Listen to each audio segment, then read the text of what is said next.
আলহামদুলিল্লাহ ওয়াকাফা ওয়া সালামুন আলা ইবাদিল্লাযিনা আসতাফা আম্মা বা'দ। সম্মানিত ভিউয়ার্স, আসসালামু আলাইকুম রহমতুল্লাহ। আশা করি সকলে ভালো আছেন, সুস্থ আছেন। আজ আমি উপস্থিত হয়েছি বাংলাদেশের স্বনামধন্য অন্যতম ইসলামিক মিডিয়া তাহজিব সেন্টারে। আজকে আমার আলোচনা রাসূল সাল্লাল্লাহু জীবনী থেকে হিজরত। তো হিজরত শুরু করার আগে আমার যে গত পর্বের আলোচনা মেরাজ, এই মেরাজের একটু অংশ যেটা সময়ের ভাবে থেকে গেছে সেটুকু আলোচনা করার পর আমি হিজরতে আসবো। মেরাজে একটা ঘটনা, কাবা কাউসাইন, এটা নিয়ে একটা বিতর্কিত বিষয়, এটা কাবা কাউসাইন। তো সূরা নাজমে আল্লাহ রাব্বুল আলামিন বলেন, ওয়ান নাজমি ইযা হাওয়া মা দাল্লা সাহিবুকুম ওয়া গাওয়া ওয়া মা ইয়ানতিকু আনিল হাওয়া।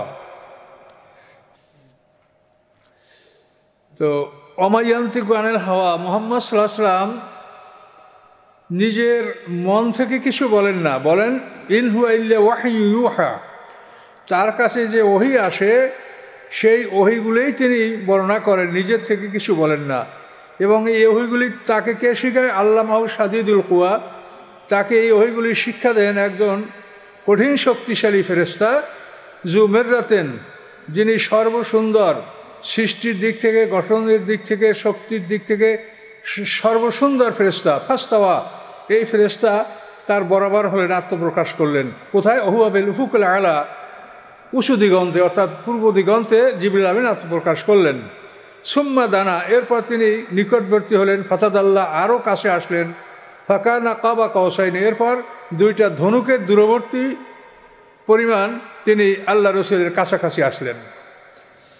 তো এখানে স্পষ্ট করে আয়াতে বলা আছে যে জিবরিল আমিন পূর্ব আকাশে দিগন্তে আত্মপ্রকাশ করার পরে তিনি ধীরে ধীরে রাসূলুল্লাহ সাল্লাল্লাহু আলাইহি ওয়াসাল্লামের দিকে অগ্রসর হলেন এবং আরও অগ্রসর হলেন। এরপরে তিনি দুইটা ধনুকের দূরত্ব বরাবর তিনি অগ্রসর হলেন। তো এই কাবা কাউসানের ব্যাপারে অনেকে ভ্রান্ত কথা বলেন যে আল্লাহর সাথে রাসূলুল্লাহ সাল্লাল্লাহু আলাইহি ওয়াসাল্লামের এই কাবা কাউসান হয়েছে। নাউযুবিল্লাহ, এটা কখনোই সত্য নয় এবং এটা সরাসরি কোরআনের আয়াত, এ ব্যাপারে কোনো কিছু অস্পষ্টতা নাই। কাজেই কেউ যেন মনে না করেন যে কাবা কাউসাইন যে দুটা ধনুকের দূরত্ব বরাবর।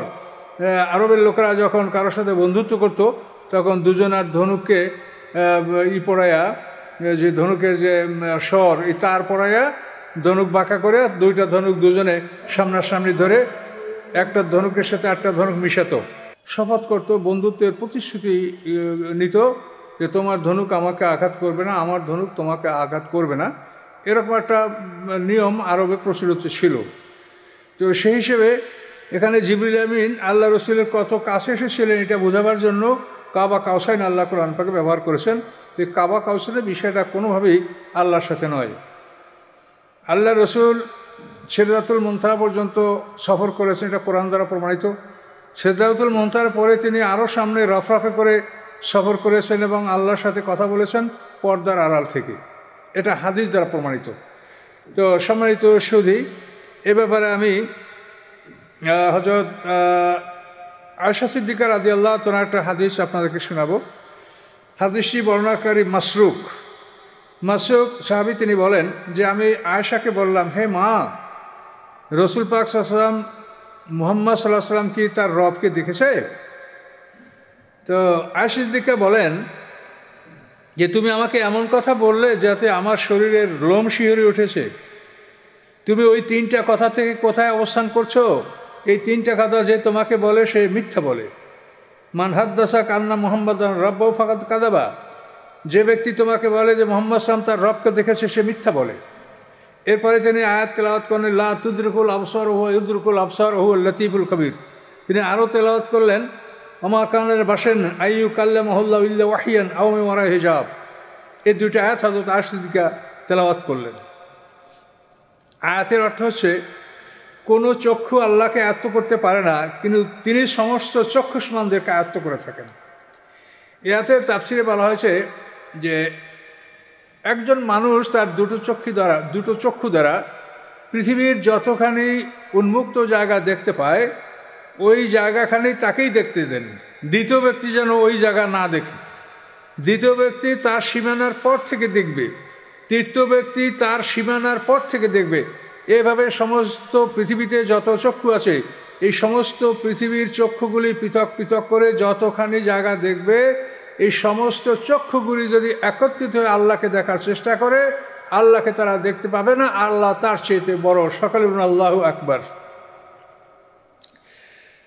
আর অন্য আয়াতে আল্লাহ বলেছেন যে কোনো মানুষের পক্ষে সম্ভব নয় যে সে এই মানুষের সাথে আল্লাহ তাআলা ওহী অথবা পর্দার আড়াল ছাড়া কথা বলবেন। কোরআনের আয়াত আশি দিয়ে 2টা আয়াত তেলাওয়াত করেন। এরপরে দ্বিতীয় কথা বলেন, আমান হাদ্দাসাকা আন্নাহু ইয়ালামু মা ফি গাদ ফাকাদ কাযাবা। তোমাকে যদি কেউ বলে যে আগামীকাল কি হবে, এটা যে বলতে পারে সে মিথ্যা বলল। এবং তিনি তেলাওয়াত করলেন, আমা তাদরি নাফসুম মাযা তাকসিবু গাদা। কোনো মানুষ জানে না যে আগামী দিন সে কী উপার্জন করবে। আমান হাদ্দাসাকা আন্নাহু কাতামা শাইআ। আর যদি তোমাকে কেউ বলে যে মুহাম্মদ সাল্লাল্লাহু আলাইহি ওয়াসাল্লাম কোনো কিছু গোপন করেছেন, ফাকাদ কাযাবা, তাহলে সে মিথ্যা বলেছে। তার কারণ এরপরে আশির দিকে তেলাওয়াত করেন, ইয়া আইয়ুহার রাসূলু বাল্লিগ মা উনজিলা ইলাইকা মির রাব্বিক। এই আয়াত এখানে বলেছেন, আল্লাহ বলেছেন, হে রাসূল, আপনার প্রতি যে অবতীর্ণ হয়েছে তা আপনি প্রচার করুন। ওয়াল্লাম তাফাল, যদি না করেন ফামা বাল্লাগতা রিসালাতাহু, তাহলে মনে করতে হবে যে আপনি রিসালাতে তাবলীগ করেননি। অর্থাৎ একটা আয়াতও যদি প্রচার করতে বাকি থাকে তাহলে আপনার সমস্ত প্রচারটাই অগ্রাহ্য হবে, মানে গৃহীত হবে না। তো এভাবেই এটা স্পষ্ট যে মুহাম্মদ সাল্লাল্লাহু আলাইহি ওয়াসাল্লাম তিনি আল্লাহকে মেরাজে স্বচক্ষে বা সরাসরি বা কাবা কাউসার, এটা আল্লাহর সাথে তার হয়নি। তিনি আল্লাহর দরবারে গিয়েছেন 3 ধরনের হাদিয়া, জবানি ইবাদত, বদনী ইবাদত, মালি ইবাদত। এই 3টে ইবাদতের বিনিময়ে আল্লাহ তাআলা মুহাম্মদ সাল্লামকে দিয়েছেন শান্তি, রহমত এবং বরকত। এগুলি নিয়ে আল্লাহ রাসূল ফিরে এসেছেন এবং মেরাজ থেকে ফিরে আসার পরে তিনি জান্নাত জাহান্নামের এই দৃশ্যগুলি তিনি দেখেছেন এবং জিবরিল আলাইহিস সালামের সাথে থেকে তিনি অবস্থাগুলি দেখেছেন। পৃথিবীতে এখনও যারা জন্মগ্রহণ করেন নাই তাদের অবস্থানগুলি তিনি দেখেছেন। তিনি কেদারকে দেখেছেন, সালেহ আলাইহিস সালামের উটনিকে যে হত্যা করেছে সেই কেদার জাহান্নামের আগুনের মধ্যে জ্বলছে এবং আগুন তার ভিতরে, দেহের ভিতরে জ্বালিয়ে দেওয়া হয়েছে এবং তার দেহটা তামার মতো লাল বর্ণ দেখা যাচ্ছে এবং তার চক্ষু দুটা বাঁকা হয়ে গেছে। এইভাবে অমর ইবনুল লুহা যে আরব দেশে সর্বপ্রথম পাথরের মূর্তি আমদানি করেছে, আল্লাহ রাসূল তাকে জাহান্নামে দেখেছেন। জেনাকারী নারীদেরকে দেখেছেন, বক্ষস্থলে বর্ষি বিদ্ধ করে আকাশ পৃথিবী শূন্যে ঝুলিয়ে রাখা হয়েছে। তিনি এক জায়গায় দেখেছেন যে মানুষদের সামনে সুন্দর ভুনা গোশত পড়ে আছে, তার পাশে পচা দুর্গন্ধময় গোশত, কিন্তু মানুষের ভুনা গোশত খাচ্ছে না, পচা দুর্গন্ধময় যেখানে পোকা বিনু বিনু করছে সেই পচা দুর্গন্ধময় গোশতগুলি চিবায় চিবায় মুখ দিয়ে খাচ্ছে। আল্লাহ রাসূল জিবরিল আমিনকে জিজ্ঞাসা করেন যে এদের কী অবস্থা, এরা কারা?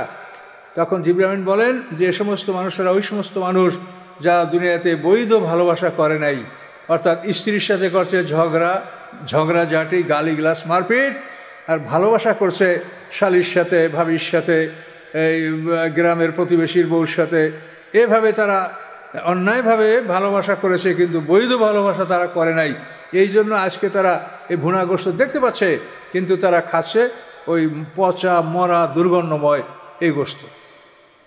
আপনি যেই দুর্গন্ধময় বস্তু চোখ দিয়ে দেখতে চান না, চোখে দেখলে চোখ বন্ধ করে রাখেন যে চোখে যদি দেখি খাবার সময় মনে আসলে বমি হবে, সেই দুর্গন্ধময় গোশত চিবে খেতে হবে মুখ দিয়া। এটা আল্লাহ রাসূল স্বচক্ষে দেখেছেন মেরাজে। কাজে এইভাবে আল্লাহ রাসূল আরও অনেক দৃশ্য দেখেছেন। এক জায়গায় দেখেছেন যে ফেরাউন সবাই আগে আর তার বাহিনী পিছিয়ে খুব দ্রুত দৌড় দিয়ে জাহান্নামের দিকে যাচ্ছে এবং যাওয়ার সময় তারা একদল মানুষকে পদদলিত করছে। সেই মানুষগুলির ভীষণ পেট, এত বড় পেট যে পেট নিয়ে কোনোভাবে দাঁড়াতেই পারছে না, দাঁড়াবার চেষ্টা করছে আবার মাটিতে পড়ে যাচ্ছে। এই মানুষগুলি ফেরাউন বাহিনীর লক্ষ লক্ষ মানুষ, এরা পদদলিত করে এরা চলে যাচ্ছে। তখন আল্লাহ রাসূল জিবরিল আমিনকে জিজ্ঞাসা করলেন, ভাই জিবরিল কারা? তখন এরা ঘুষখোর। এইভাবে সুদখোরদেরকে দেখেছেন সমুদ্রের মানে রক্তের নদীতে তারা সাঁতার কাটছে, সাঁতার কেটে কেটে কিনারায় আসছে। কিনারায় আসার সাথে দেখা যাচ্ছে একজন ফেরেশতা পাথর নিয়ে দাঁড়ায় আসে, এমন জোরে মাথার উপরে আঘাত করেছে যে মাথা গুড়া গুড়া হয়ে আবার ওই লোকটা ছটকে নদী মানে রক্তের নদীর মাঝখানে চলে গেছে। সেখানে বসে ওই রক্ত গিলছে, হাবুডুবু খাচ্ছে, আবার কিনারায় আসছে, ফেরেশতাকে আবার মারছে, আবার সে ছটকে রক্তের নদীর মাঝখানে চলে যাচ্ছে। এলো সুদখোরদের দৃশ্য। তো আল্লাহ তাআলা তার রসুলকে মেরাজে অনেক দৃশ্য তিনি দেখিয়েছেন। লেনিয়াহু মিন আয়াতিনা, যেটা আল্লাহ বলেছেন যে আমি তাকে আমার নিদর্শনগুলি দেখানোর জন্যই মেরাজ নিয়েছিলাম। তো মেরাজ আল্লাহ রসুলের সত্য। প্রথমে এই মেরাজ স্বপ্নযোগে হয়েছে, পরে এই মেরাজ আল্লাহ তাআলা বাস্তবে সংগঠিত করেছেন। এটা আল্লাহ রসুলের ক্ষেত্রে আল্লাহ এটাই করেছেন। কাজে এই জন্য মেরাজ সত্য, প্রথমে স্বপ্নযুগে, তারপরে বাস্তবে। সম্মানিত সুধীবন্ধু, এরপর আমরা হিজরত প্রসঙ্গে চলে আসবো। প্রথমে আমাদের কথা যে আল্লাহ রসুল মদিনায় হিজরত করলেন। তো আল্লাহ রসুল জন্মগ্রহণ করেছেন মক্কায়। তিনি 40 বছর পর্যন্ত মক্কায় থেকেছেন। মক্কার লোকেরা তাকে চিনেছে, জেনেছে, সাদেক আল আমিন বলে বিশ্বাস করেছে। এরপরে তিনি নবুয়ত লাভ করেছেন। নবুয়ত লাভ করার পরে তিনি আরও 13 বছর মক্কায় থেকেছেন। এই মোট 53 বছর মক্কায় থেকেছেন, কিন্তু মক্কার লোকেরা তেমন একটা তার ডাকে সাড়া দেয়নি। অথচ মদিনায় আল্লাহ রসুল কোনোদিন যান নাই, সেখানে কিভাবে লোকেরা খুব দ্রুত ইসলাম গ্রহণ করল? এর কারণটা কোথায়? এর কারণটা হচ্ছে যে মদিনায় একদল ইহুদি খ্রিস্টান আলেমদের বসবাস ছিল। এই আলেমরা তাদের আসমানি কেতাবে যারা জেনেছে যে আখিরি জামানার যিনি নবী হবেন তার নাম হবে আহমদ মুহাম্মদ, তার 2 কাঁধের মাঝখানে 1 টুকরা গোশত একটু উপরের দিকে উঁচু থাকবে মহানবুয়ত, এবং তিনি সদকা খাবেন না, হাদিয়া গ্রহণ করবেন, এবং তিনি খেজুর গাছওয়ালা দেশে হিজরত করবেন। এই কথাগুলি তাদের আসমানি কেতাবে আছে। তো এই বিষয়টা তারা আসমানি কেতাবে দেখে শেষ নবীর অনুসন্ধান করতে থেকেছেন যে কোথায় খেজুর গাছওয়ালা দেশ, সেই দেশে শেষ নবী হিজরত করবে। তো আমরা যদি আগে থেকেই সেই দেশে অবস্থান নিতে পারি তা অবশ্যই আমাদের সাথে নবীর সাথে দেখা হবে। এইভাবে তারা পুরো আরব পেনিনসুলায়, আরব উপদ্বীপে তারা তদন্ত করছিল এবং অবজার্ভ করতেছিল যে কোথায় এর ওখানে দেশ। অবশেষে তারা ইয়াসরিব শহরকে বাছাই করলো যে এই শহরেই শেষ পয়গম্বর হিজরত করবেন। ইয়াসরিব শহরের বাগান দেখে তারা বলেছে পেয়েছি, ইউরিকা। এরপরে তারা ওই শহরে বসবাস করছেন এই একটা আশা নিয়ে যে এই শহরে আখিরি জামানার নবী হিজরত করবেন। নবী হিজরতের পূর্বক্ষণ পর্যন্ত তারা ছিল ইমানদার, তারা ছিল মুসলমান। কিন্তু যখন নবী আসলো তখন তারা হয়ে গেল কাফের। তারা নবীকে অস্বীকার করলো এবং নবীর সাথে আসমানি কিতাবকেও তারা অস্বীকার করলো। এই অস্বীকার করার একটাই কারণ, এই কারণটা হচ্ছে যে নবী মুহাম্মদ সাল্লাল্লাহু আলাইহি ওয়াসাল্লাম বনি ইসরায়েলদের নবী না, তিনি বনি ইসমাইল। এই বনি ইসমাইল কেন? এই শোকে, এই দুঃখেই তারা মুহাম্মদ সাল্লাল্লাহু আলাইহি ওয়াসাল্লামকে তারা অস্বীকার করেছে। তো আল্লাহ রসুলের জন্মের রাত্রে ছোট্ট একটা ঘটনা, যে একজন বড় ইহুদি আলেম মক্কায় ছিল। সেই আলেম লোকদেরকে বলে যে আজ রাত্রে তোমাদের এই শহরে কোনো পুত্র সন্তান হয়েছে, কেউ বলতে পারো? বলে না, বিধবার ঘরে একটা ছেলে হয়েছে, কে তার খবর রাখে? বলতে পারে না কেউ। উনি বলছেন যে একটু ভালো করে খোঁজখবর নাও, দেখো আজ রাতে এই শহরে কোনো পুত্র সন্তান ভূমিষ্ঠ হয়েছে কিনা। তো অনুসন্ধান করে পাওয়া গেল যে এক বিধবার ঘরে একটা সন্তান হয়েছে। তখন ওই আলেম সাহেব বললেন যে আমাকে একটু সেখানে নিয়ে চলো। তো সেখানে নিয়ে যাওয়া হলো। যাওয়ার পরে বলেন, মা আপনার সন্তানটা আমি একটু দেখি। মা আমেনা সন্তানটা দিলেন আলেম সাহেব। বলেন আপনি কী নাম রেখেছেন? আহমদ। আর কেউ নাম রেখেছে? হ্যাঁ, দাদার নাম রেখেছে মোহাম্মদ। তো সন্তান আমাকে দিন। এখন এই সন্তানটা দেখে ওই আলেম সাহেব উল্টে পাল্টা দেখতেছে যে মহানবুয়ত তো তার পিঠে থাকবে। তো উনি দেখতে পেলেন যে 2 কাঁধের মাঝখানে আঁচিলের মতো ছোট্ট একটা চিহ্ন, লাল আঁচিলের মতো দেখা যাচ্ছে মহানবুয়ত। এইটা দেখেই ওই আলেম সাহেব বাদশা ফেরত দিলেন এবং এমনভাবে কান্না শুরু করলেন যে উনি কাঁদতে কাঁদতে বেহুশ হয়ে পড়ে গেলেন। সবাই বলল না, কী হয়েছে ভাই? তাকে সেবা যত্ন করে হুঁশিয়ে আনলো। কী হয়েছে ভাই বলেন? যে হবে আর কি, আমাদের কপাল পুড়ে গেছে। বলে কী হয়েছে, কীভাবে কপাল পুড়লো? তখন উনি বললেন যে আমরা বড়ই আশা করেছিলাম যে শেষ পয়গম্বর বনি ইসরাইল থেকে আসবে, কিন্তু আমাদের কপাল পুড়ে গেছে। শেষ পয়গম্বর বনি ইসরাইল থেকে আসে নাই, এ পয়গম্বর বনি ইসমাইল। এই বনি ইসমাইল থেকে পয়গম্বর আসা মানে তাদের কপাল পোড়া, মানে এমন পোড়া পুড়েছে, দুনিয়াতেও পুড়েছে, আখেরাতেও পুড়েছে। দুনিয়াও তারা অপমানিত হয়েছে, আর পরকালের অন্তকালের শাস্তি তারা ভোগবে। কপাল পুড়েছে দুনিয়ায়ও, কপাল পুড়েছে আখেরাতে। তো এইভাবে তারা শুধুমাত্র মুহাম্মদ সাল্লাল্লাহু আলাইহি ওয়াসাল্লাম বনি ইসরাইল থেকে আসলো না কেন, এই ক্ষোভেই তারা মুহাম্মদ সাল্লাল্লাহু আলাইহি ওয়াসাল্লামের ঈমান আনে নাই।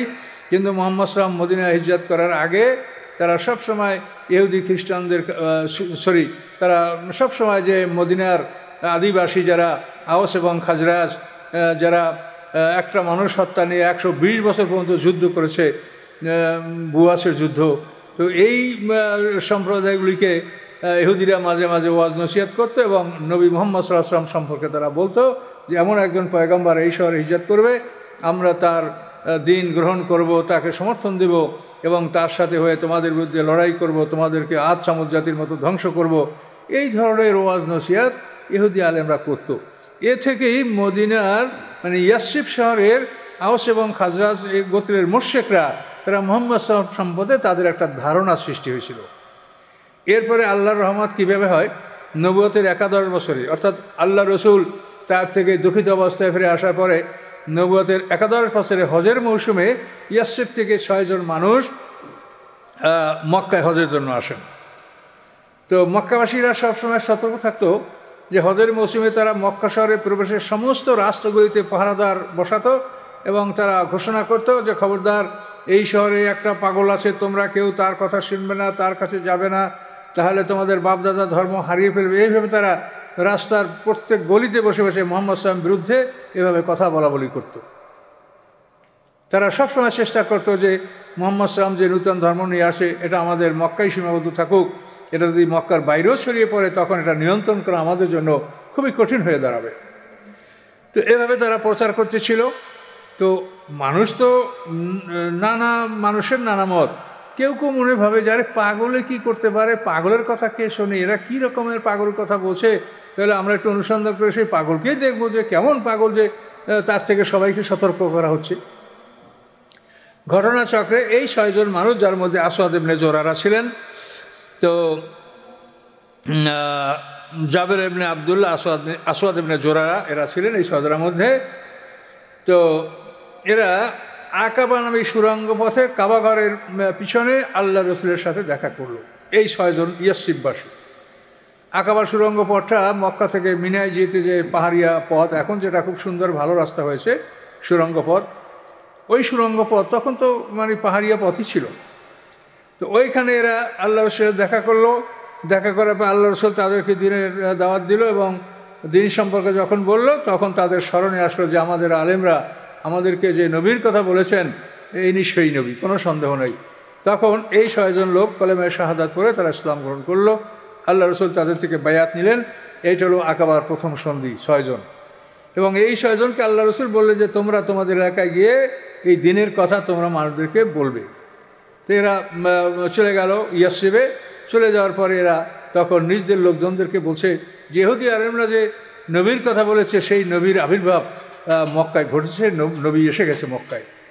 তো তাদের মধ্যে জ্ঞানীরা বলে যে তাই যদি হয় তা তোমরা খবরদার এই কথাগুলি তোমরা গোপন রাখো। ইহুদি আলেমরা শুনলে তারা আমাদের আগে ইসলাম গ্রহণ করে আমাদের উপরে চড়াও হবে, কাজে এটা যেন কোনোভাবে তারা শুনতে না পায়, আমরা বিষয়টা পরীক্ষা করে দেখব। এরপরে তারা প্রস্তুতি নিল। পরের বছর নবুয়তের 10 বছরে তারা 12 জন জ্ঞানী লোক, তারা ইহুদি আলেমদের থেকে শেষ পয়গম্বরের ব্যাপারে আরও কিছু তথ্য সংগ্রহ করলো। তারা তাদের কাছে জানতে চাইলো যে শেষ পয়গম্বরকে আমরা কিভাবে চিনতে পারবো। তখন তারা বলে দিল, দেখো যে জান্নাতবাসীদেরকে সর্বোত্তম আল্লাহ কী খাদ্য দান করবেন এইটা পয়গম্বর ছাড়া কেউ বলতে পারে না।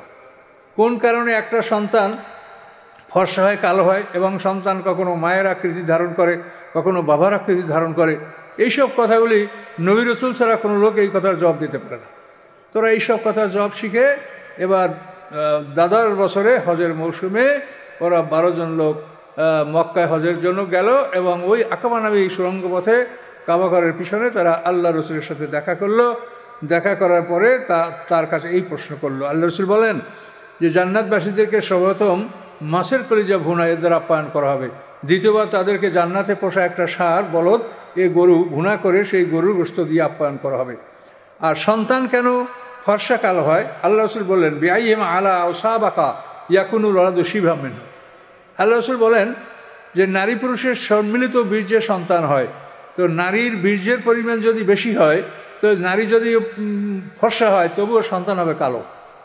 আর পুরুষের বীর্যের পরিমাণ যদি বেশি হয়, তো তাদের গায়ের রং যাই হোক, বীর্যের পরিমাণ যদি পুরুষের বেশি হয় তো সন্তান হবে ফর্সা। আর আকৃতি ধারণের ব্যাপারটা হলো যে পুরুষের থেকে আসবে স্পার্ম আর নারীর থেকে আসবে ওভাম। পুরুষের স্পার্মটা পুরুষের পিঠে থাকে আর নারীর ওভামটা তার বক্ষস্থলে থাকে। এখন ওই বক্ষস্থলের নারীর ওভাম এটা জরায়ুতে এসে অবস্থান করে, আর পুরুষের স্পার্ম এটা তার পৃষ্ঠদেশ থেকে জরায়ুতে এসে অবস্থান নেয়। এখন এই দুইটা জিনিসের যেটা আগে এসে জরায়ুতে স্থান নেবে সন্তানটা তার আকৃতি ধারণ করবে। মায়ের ওভাম বা ডিম্বকোষ যদি আগে জরায়ুতে অবস্থান নেয় তো বাচ্চা মায়ের আকৃতি ধারণ করবে, আর পিতার স্পার্ম বা শুক্রকীট যদি আগে জরায়ুতে স্থান নেয় তো সন্তান পিতার আকৃতি ধারণ করবে। তো এই সমস্ত কথাগুলি হাজার হাজার বছর পরে বিজ্ঞানীরা পরীক্ষা করে দেখেছেন, সেই কথাগুলি 100% সত্য, এই কথায় কোনো ভুল নাই। এভাবে আল্লাহ রসুল আরও অন্যান্য প্রশ্ন এগুলির জবাব তিনি দিলেন। এরপরে তারা সবাই ওই 12 জন লোক শাহাদাত দিল, তারা সাক্ষী দিল যে মুহাম্মদ সাল্লাল্লাহু আলাইহি রাসূল, এবং তারা চুরি করবে না, জিনা করবে না, শিরক করবে না। এইভাবে আল্লাহ রসুল তাদের থেকে ওয়াদা নিলেন, প্রতিজ্ঞা নিলেন, এবং তার অনুরোধ করলেন যে ইয়া রাসূলুল্লাহ আমাদের সাথে একজন উস্তাদ পাঠান। তখন আল্লাহ রসুল তাদের শিক্ষার জন্য মুসাব বিন উমাইর রাদিয়াল্লাহু তাআলা আনহু, এই মুসাব বিন উমাইর হলেন আল্লাহ রসুলের ভাইরা, অর্থাৎ হামনা বিনতে জাহাসের স্বামী। জয়নব বিনতে জাহাস আল্লাহ রসুলের স্ত্রী ছিলেন, তার বোনের স্বামী হলো মুসাব বিন উমাইর রাদিয়াল্লাহু তাআলা আনহু। তিনি একজন ভালো কারি ছিলেন। তিনি এই 12 জন লোকের সাথে আল্লাহ রসুল তাকে ইয়াসরিবে পাঠিয়ে দিলেন। তো এই মুসাব বিন উমাইর রাদিয়াল্লাহু তাআলা আনহু মদিনার ঘরে ঘরে দাওয়াত দিলেন, এবং অধিকাংশ ইয়াসরিবের লোক তারা ইসলাম গ্রহণ করল। এবং সাদ ইবনে উবাদা তিনি প্রথমে ইসলাম গ্রহণ করেছিলেন। এরপরে আউস গোত্রের নেতা সাদ ইবনে মুআজ, তাকে আসওয়াদ ইবনে জুরারা দাওয়াত দিলেন। সাদ ইবনে মুআজ প্রথমত এই দাওয়াতের বিরোধিতা করতেছিলেন, যেহেতু মুসাব বিন উমাইর এই আসওয়াদ ইবনে জুরারার বাড়িতে অবস্থান নিয়ে কাজগুলো করতেছিল। তো সাদ ইবনে মুআজ বলেন যে আসওয়াদ ইবনে জুরারা আমার খালাতো ভাই, যদি তাই না হতো তাহলে আমি ওর বাড়িতে গিয়ে আমি এই কাজ আমি বন্ধ করে দিতাম, কিন্তু আমার সে খালাতো ভাই, এই জন্য সে উসাইদ ইবনে হুযায়রকে বলে যে আপনি যায় এদেরকে ঠেকান। তখন উসাইদ ইবনে হুযায়র জিয়া আসওয়াদ ইবনে জুরারা এবং মুসাব বিন উমাইরের সাথে দেখা করলেন, কথাবার্তা বললেন, ফলে উসাইদ ইবনে হুযায়র ইসলাম গ্রহণ করলেন।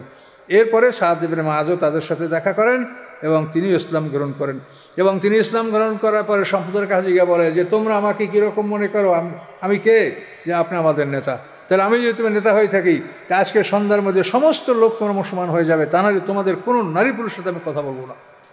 এইভাবে সাদ ইবনে মুআজ বলার পরে সেই আওস গোত্রের সমস্ত মানুষ মুসলমান হয়ে গেল। এইভাবে মদিনাবাসীরা সবাই ইসলাম গ্রহণ করল। সময় তো শুধু এইভাবেই হযরত মুসাব বিন উমাইর রাদিয়াল্লাহু তাআলা আনহুর নেতৃত্বে সমস্ত মদিনাবাসী আওস এবং খাজরাজের সমস্ত লোক ইসলাম গ্রহণ করল। এর পরপরই নবুয়তের 13 বছরে 13তম বছরে হজের মৌসুমে এবার মদিনা থেকে 70 জন পুরুষ, 2 জন মহিলা, মোট 72 জন লোক মক্কায় হজের মৌসুমে গেল। এবং আকাবান এই সুড়ঙ্গ পথে ওই নির্ধারিত জায়গায় গভীর রাত্রে তারা আল্লাহ রসুলের সাথে সাক্ষাৎ করলো। তারা বলতেছিল যে ডিম পাড়া পাখি যেরকম চুপি চুপি ডিম পারে, যে কোনো শব্দ হলে অন্য পাখিরা তার ডিম খেয়ে ফেলবে, তো ওইভাবে আমরা চুপি চুপি বাসা ত্যাগ করছিলাম এবং আমাদের তাঁবু ত্যাগ করে গভীর রাত্রে আমরা আকাবানের সুড়ঙ্গ পথে জমা হলাম।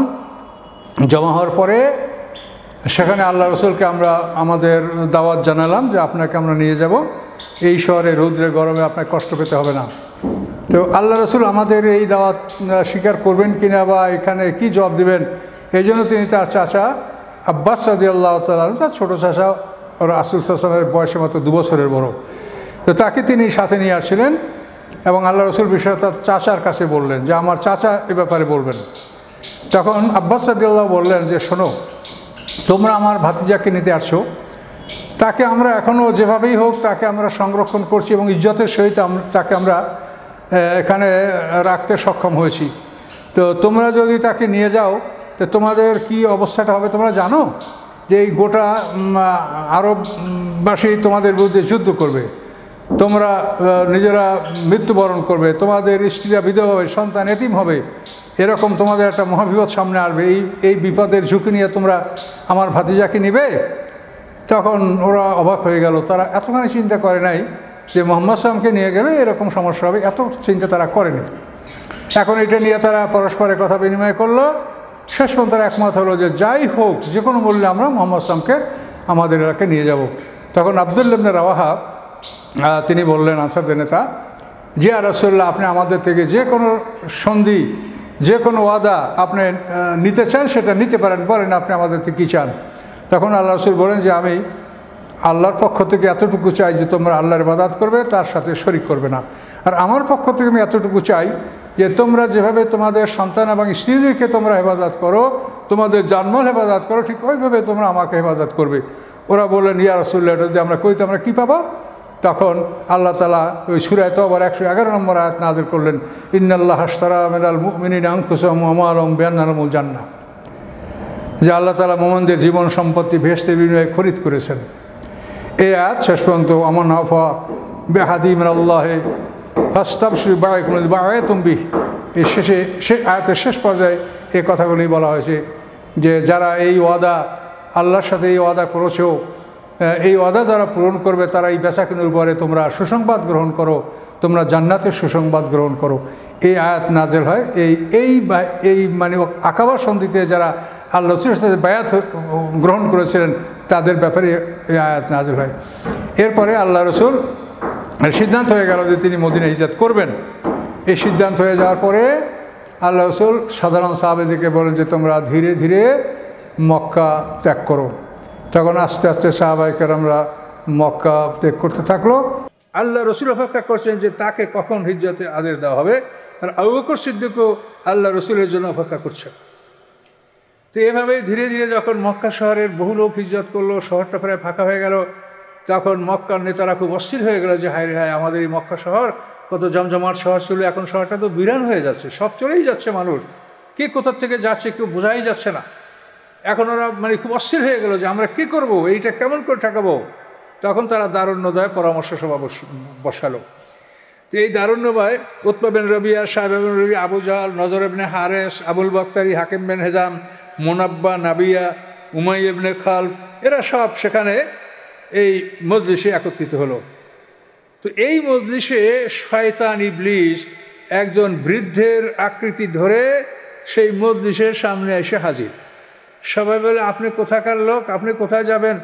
যে আমি নজদ থেকে আসছি, আমি নজদের লোক, মানে অনেক দূরে, হেজাজ থেকে নজদ বহু দূরের ব্যাপার, পাহাড়ি অঞ্চল। তো আমি শুনলাম না যে আপনারা এখানে একটা গুরুত্বপূর্ণ বৈঠকে বসবেন, তা আমি চিন্তা করলাম যে আমিও একটু বসি, আপনাদের পরামর্শ শুনি, দরকার হয় আমিও পরামর্শ দিব। তো সবাই বলে হ্যাঁ বয়স্ক মানুষ, তো আপনি আমাদের সাথে বসেন। এই ছিল একেবারে সরাসরি স্বয়ং ইবলিস। এখন কি করা হবে? সর্বপ্রথম আবুল বক্তারি বলল যে আমার প্রস্তাব যে মোহাম্মদ সাল্লামকে তোমরা একটা ঘরে আবদ্ধ করে রাখো, সেই ঘরের ছোট একটা খিড়কি থাকবে, তার থেকে তার খাদ্য পানি সরবরাহ করা হবে, ওই ঘরের মধ্যে সে আবদ্ধ থাকবে এবং ওখানে ওই ঘরে থেকেই তার মৃত্যু হবে, তাহলে তোমরা তার এই বিপদ থেকে তোমরা মুক্তি পাবে। এটা আবুল বক্তারির প্রস্তাব। এই প্রস্তাবের শয়তান বলে যে আপনার এই রায়টা আমি একেবারেই পছন্দ করছি না। বলে কেন? যে আপনারা জানেন যে মোহাম্মদ সাল্লামকে তার সঙ্গী সাথীরা কত ভালোবাসে, কাজে আপনারা যদি তাকে এখানে আবদ্ধ করে রাখেন, তার সঙ্গী সাথীরা একত্র হইয়া আপনারা যদি যুদ্ধ করে তাকে এখান থেকে মুক্ত করে নিয়ে যাবে, তা আপনারা রক্ষা করতে পারবেন না। কাজে এই প্রস্তাবটা একেবারেই ঠিক না। তাহলে কী হবে? এরপরে আবুল বক্তারি পরের হেশাম ইবনে আমর দাঁড়ালো। সে বলে যে আমার বক্তব্য হচ্ছে যে এই মোহাম্মদ সাল্লামকে একটা উটে সওয়ার করাইয়া তাকে শহর থেকে বের করে দাও, সে কোথায় যাবে, যেখানে যাবে সেখানে চলে যাক, তার থেকে তোমরা নিরাপদ থাকবে, সে এই শহরে কোনো জায়গায় স্থান পাবে না, আশ্রয় পাবে না, এটা করা হোক। তো ওই শয়তান ও বলে যে না, এই রায়টা আমি পছন্দ করি না। তার কারণ তোমরা জানো যে এই লোকটা কত সুন্দর মিষ্টি ভাষী, কত সুন্দর যুক্তিসঙ্গত কথা বলতে পারে, কাজে এই লোকটা তোমাদের ব্রেন নষ্ট করছে, তোমাদের বহু লোক তার অনুসারী হয়ে গেছে, কাজে এই লোককে তোমরা যেখানে তাড়াইয়া দেবা সেখানেও এই লোক মানুষকে তার সুন্দর সুন্দর কথা দ্বারা ভুলাইয়া ভালাইয়া সেখানেও সে বিরাট এক দল করবে, আর দল করিয়া তোমাদের বিরুদ্ধে সে যুদ্ধ করতে পারবে, কাজে এই লোককে এইভাবে রাখা যাবে না। এরপরে দাঁড়ালো আবু জাহেল। আবু জাহেল দাঁড়ায়া বলে যে আমার প্রস্তাব যেটা আমি ভালো মনে করি সেটা আমি বলছি, তোমরা সবাই শোনো। কি বলো?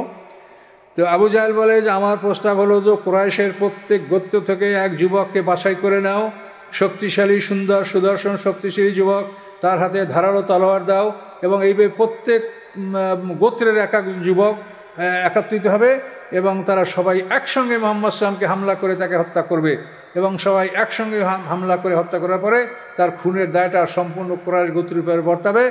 তখন মুহাম্মদ সাল্লাল্লাহু আলাইহি ওয়াসাল্লামের এই বনী মুত্তালিব তারা সমগ্র কুরাইশদের বিরুদ্ধে যুদ্ধ করতে সাহস করবে না, তখন আমরা তার ব্লাড মানি বা রক্তের মূল্য পরিশোধ করে দেবো, এটা নিতেই তারা বাধ্য থাকবে। শয়তান বলে, হ্যাঁ এটাই হচ্ছে রায়ের মতো রায়। শয়তান এটাকে সমর্থন করলো, এটাই করতে হবে। এই সিদ্ধান্তে পরে তারা মজলিস ভাঙলো এবং আজ রাতে মুহাম্মদ সাল্লামকে হত্যা করার জন্য এই ব্যবস্থা তারা নিল। এই ঘটনার পরপরই জিবরিল আমিন এসে আল্লাহ রাসূলকে বললেন যে আজ রাতে আপনি কোনো অবস্থায় গৃহে অবস্থান করবেন না, আপনার বিছানায় শোবেন না, আপনি গৃহ ত্যাগ করবেন, আজ রাতে আল্লাহ বলেছেন আপনাকে। আল্লাহ রাসূলের সাথে সাথে আবু বকর সিদ্দিককে খবর জানালেন, গিয়া প্রথমে বলেন যে বাড়িতে কে আছে, অন্য কেউ থাকলে একটু সরতে বলো। তো বলেন যে আর কেউ নেই, আপনার হালি আপনার স্ত্রী সেখানে আর কেউ নাই, আর সিদ্দিকা ছাড়া আর কেউ নাই বলেন। তখন বললেন যে এভাবে আল্লাহর হুকুম হয়েছে হিজরত করার জন্য, এখন এভাবে তুমি ব্যবস্থা নাও। তো আবু বকর সিদ্দিক এর 4 মাস আগের থেকে এই 2টা উট কিনে, এই 2টা উটকে তিনি যে আব্দুল্লাহ ইবনে আরিকাত যে পদ বিশেষজ্ঞ, এই লোকটা কিন্তু তখন ও ইসলাম গ্রহণ করে মুশরিক ছিল। এই আব্দুল্লাহ ইবনে আরিকাতের কাছে 2টা উট রেখেছে যে এই 2টা উট তুমি লালন পালন করো এবং এই উটের মাধ্যমে আমরা মক্কা ত্যাগ করে মদিনা যাব। এই আব্দুল্লাহ ইবনে আরিকাতের কাছে 2টা উট ছিল, তো এটা আগের থেকেই প্রস্তুত রাখা হয়েছিল। এরপরে রাতের বেলায় আল্লাহ রসুল হযরত আলী রাদিয়াল্লাহু তাআলা আনহুকে তার বিছানায় শোয়াই দিলেন এবং বললেন যে আমানতের মারগুলি তুমি সবাইকে বুঝিয়ে দিবে, আর আমার চাদর মুড়ি দিয়ে থাকবে, তোমার কোনো ভয় নাই। শত্রুর আসে তুমি একবার মুখ দেখাবে, তারপর আবার চাদর মুড়ি দিয়ে শুয়ে থাকবে, তোমার কোনো ভয় নাই। হযরত আলী রাদিয়াল্লাহু তাআলা আনহু আল্লাহ রসুলের বিছানায় তার চাদর তার কম্বল মুড়ি দিয়ে শুয়েছিলেন। তো রাতের বেলা ওরা বাড়িটাকে ঘিরে ফেলল। বাড়ি ঘিরে পরে আল্লাহ রসুল দেখেন যে কাফেররা বাড়ি ঘিরে ফেলেছে। তখন আল্লাহর হুকুম, আল্লাহ তাকে আদেশ দিয়েছেন যে তুমি 1 মুষ্টি বালি নিক্ষেপ করো এবং ইয়াসিন সূরার আয়াত পাঠ করে বাড়িতে ফুঁক দাও। ইন্না জাআলনা ফি আনাকিহিম আগলালান ফাহিয়া আল আযকারি ফাহুম মুকমাহুন ওয়া জাআলনা মিন বাইনি আইদিহিম সাদ্দান ওয়া মিন খালফিহিম সাদ্দান ফাআগশাইনাহুম ফাহুম লা ইবসিরুন। এই আয়াত পড়ে তুমি বালিতে ফুঁক দাও, এরপর সেই বালু নিক্ষেপ করো, সমস্ত কাফেরের চোখে মুখে এই বালি পৌঁছে যাবে। তা আরবের মোটা বালি আল্লাহ রাসূল নিক্ষেপ করলেন, সমস্ত চোখে বালি ঢুকে গেল। তখন ওরা কোথায় পাবে পানি, কীভাবে মুখ চোখ পরিষ্কার করবে, তার অস্থির হয়ে গেল। এমতো অবস্থায় আল্লাহ রসুল ঘর থেকে বের হয়ে আবু বকর সিদ্দিকের গৃহে চলে গেলেন। আসমানতে আবু বকর সিদ্দিকের কন্যা, যিনি প্রথম মুসলমানদের প্রথম শ্রেণীর মুসলমানদের একজন, তিনি একটা মশকে পানি, একটা মশকে ছাতু, ওইটা নিজের মানে পাজামার ফিতার এক অংশ ছিঁড়ে তার দ্বারা বেঁধে দিয়ে তাদেরকে রওনা করাই দিলেন।